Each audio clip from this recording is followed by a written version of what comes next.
Welcome back, Class 5A playoffs up right now. Santa Fe Capital and the Goddard Rockets play for the right to meet the undefeated Centennial Hawks in the quarterfinals.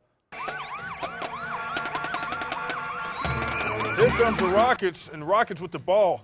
0-0 first quarter. Cameron Stevenson stepping back, tossing it across the field, trying to get it to Carter Bean. Intercepted!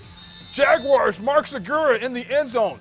Still scoreless. Stevenson with the touchdown pass. This one going to Diego Miranda, and yes, he does get into the end zone to give Goddard a 6-0 lead. Jaguars later with the ball, and Augustine Larinaga maneuvers around the Rockets, tosses it to Kevin Brown, who, guess what, catches that deep ball in the end zone, making the score 7-6 Rockets.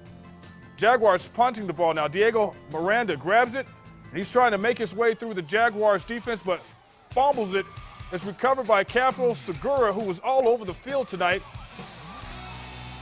Look at that, getting another gem. That guy playing big on defense. Jags with the ball now, and Larinaga faking the handoff to J.R. Vargas, but he tosses it down to the end zone. Jonathan Anaya doing the honors. They lead the game 13-7 at that point, but the Rockets would come back in the second half and win by the narrowest of margins, 27-26. Goddard is moving on. Now here are the teams that had a first-round bye: Centennial, Artesia, Piedra Vista, and Moriarty.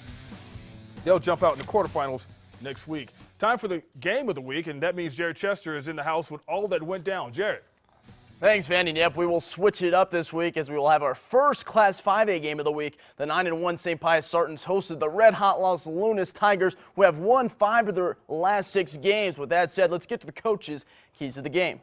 Ortiz kid, I think everybody pretty much knows he's quite an athlete, and yeah, he can make some things happen. So defensively, we're trying to focus on corralling him, and hopefully he has a bad night tonight. I mean, anytime you make the playoffs, it's very exciting, and we're excited to be able to play at home in the first round. We need to stay away from giving up the big play today, and offensively, they have a pretty good defense, so we just need to make sure we control the line of scrimmage.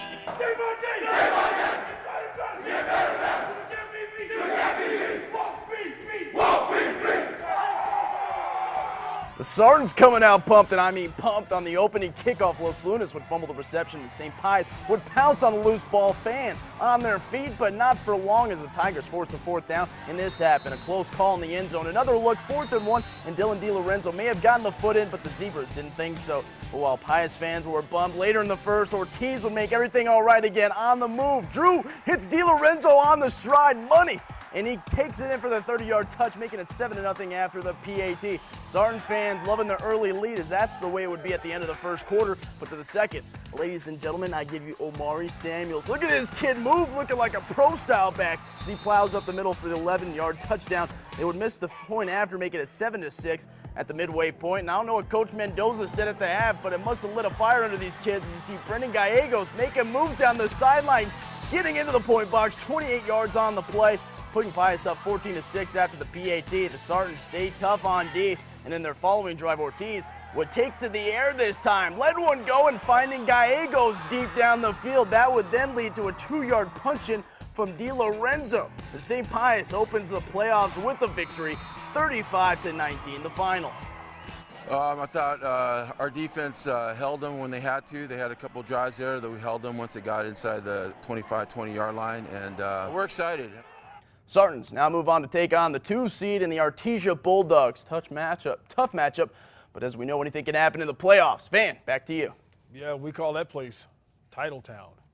The rest of Class 5A picture gets clearer tomorrow as there are matchups. You see, Farmington and Espanola Valley will get together. Espanola Valley, kind of a dream season for them this past season. See how they fare against Farmington. The winner will get Moriarty in the quarters. Aztec and Roswell getting together at 1 p.m.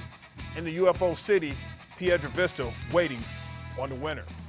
We need to take another break. More Football Friday is on the way. NMMI at Hope Christian is still to come, as well as scores from around the state. But first, check out our band of the week.